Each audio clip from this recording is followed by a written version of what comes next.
সকলকে স্বাগতম জানাচ্ছি মুক্তাগাছার ইতিহাস মিডিয়া ইউটিউব চ্যানেলে।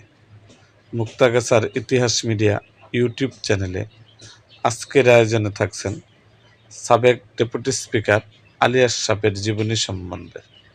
তাহলে চলুন শুরু করি ভিডিওটা। আলী আশরাফ বাংলাদেশের একজন রাজনীতিবিদ, যিনি তৎকালীন কুমিল্লা 11 ও কুমিল্লা 7 আসনের সংসদ সদস্য ছিলেন। 2001 সালে সপ্তম জাতীয় সংসদের তিনি ডেপুটি স্পিকার হিসেবে দায়িত্ব পালন করেন। আলী আশরাফ 17 নভেম্বর 1947 সালে কুমিল্লার চান্দিনায় গল্লাই গ্রামের মুন্সিবাড়িতে জন্মগ্রহণ করেন। তার পিতা মোহাম্মদ ইসমাইল হোসেন, তার 4 মেয়ে ও এক ছেলে এফবিসিআই এর পরিচালক। তিনি কুমিল্লা ভিক্টোরিয়া সরকারি কলেজে অধ্যয়ন করে ঢাকা বিশ্ববিদ্যালয় থেকে বিএ এবং অর্থনীতিতে এমএ পাশ করেন। আলী আশরাফ 1962 সালে কুমিল্লা ভিক্টোরিয়া সরকারি কলেজে অধ্যয়নরত অবস্থায় বাংলাদেশ ছাত্রলীগে যোগদান করে রাজনীতিতে পা রাখেন। তিনি বাংলাদেশ আওয়ামী লীগের কেন্দ্রীয় অর্থ ও পরিকল্পনা সম্পাদক ও কুমিল্লা জেলা আওয়ামী লীগের প্রতিষ্ঠাতা সভাপতি ছিলেন। 1970 সালের পাকিস্তান জাতীয় পরিষদের নির্বাচনে তিনি স্বতন্ত্র প্রার্থী হয়ে পরাজিত হয়েছিলেন।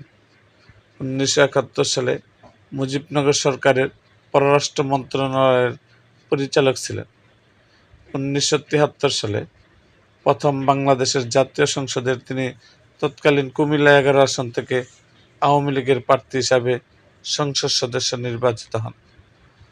12 জুন 1996 সালে সপ্তম জাতীয় সংসদ নির্বাচনে কুমিল্লা 6 থেকে আওয়ামী লীগের প্রার্থী হিসাবে তিনি সংসদ সদস্য নির্বাচিত হন। 2008 সালের নবম, 2014 সালের দশম এবং 2018 সালের একাদশ জাতীয় সংসদ নির্বাচনে কুমিল্লা 7 থেকে আওয়ামী লীগের প্রার্থী হিসেবে সংসদ সদস্য নির্বাচিত হন। 2001 সালে সাবেক স্পিকার হুমায়ুন রশিদ মৃত্যুর পর সাবেক রাষ্ট্রপতি আব্দুল হামিদ ডেপুটি স্পিকার থেকে স্পিকারের দায়িত্বের পর তিনি ডেপুটি